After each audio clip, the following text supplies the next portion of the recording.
Peace, peace, black family. Let's get into it. A lot of people are going to be genuinely upset about what I have to say in this video, but I said what I said, I meant what I said, and I'm going to say it again. A lot of you guys are not upset about immigrants coming to your country because they're taking the jobs that you know you genuinely don't care about. No, you're upset because when you see migrants come to this country, you expect them to fail.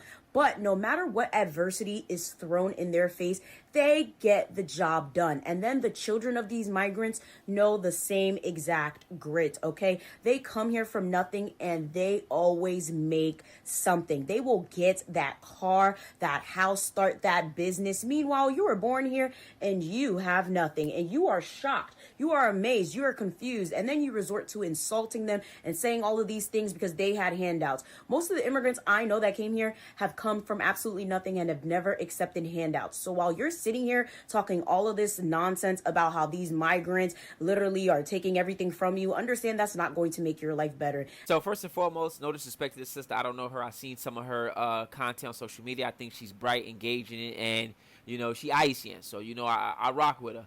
But this ain't it. This ain't it. This ain't it. Imagine coming into a basketball game on the third quarter, and I'm talking about Michael Jordan, Scottie Pippen. They will lighten up the scoreboard. And then here you come in the third quarter bragging and talking about how y'all winning the game.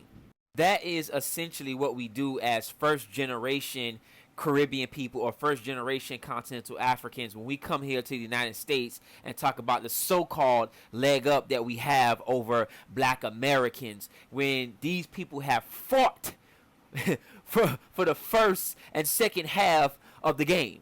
Like literally the little bit of trinkets that we get here in the United States as first generation African black people would not exist if it wasn't for blacks in America fighting for those little trinkets that we get. And I get it because at one point I didn't understand the history myself. And I'm not throwing the sister under the bus or anybody who thinks like the sister under the bus.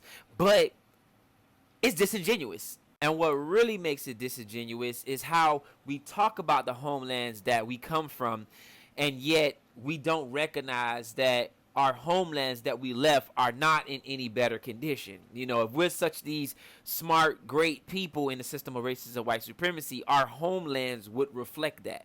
But the reality is we're coming in a game in the United States that's already in the third quarter and talking about how we win in the game. And then even our neighborhoods, as you can see right here, are being gentrified. Like let's really look at this from a global perspective and not make these emotional statements. In conclusion, I'll be the first one to tell you that I disagree with a lot of the FBA rhetoric. But what I do know is that even a broken clock is right twice a day. And this type of thinking and statements like this only prove to further separate us as African people. So if you are Caribbean and African, before you get on social media spewing out your unresearched opinion, first study Black American history for what it's worth.